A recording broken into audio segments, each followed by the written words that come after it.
Hello guys, in this video I'm going to show you how you can make a post on Quora, but first I wanted to tell you that don't forget to subscribe because at 10,000 subscribers I'm going to show you my YouTube revenue statistics and my growth strategy, how you can make money online.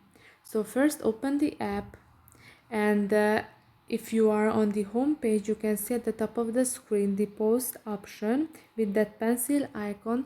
So if you do not want to ask a question or answer one, you just want to say something about something, you have found some useful information that you would like to share with other people, or you have an interesting story, you can post it. Or then if you click on that option, and now you can type in your story.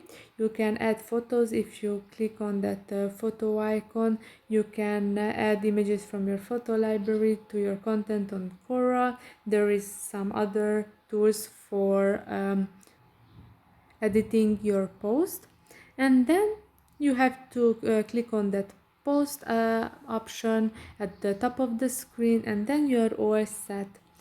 So this is how you can post on Quora. I hope this video was helpful for you. If it was, please consider subscribing and see you in the next one. Bye bye.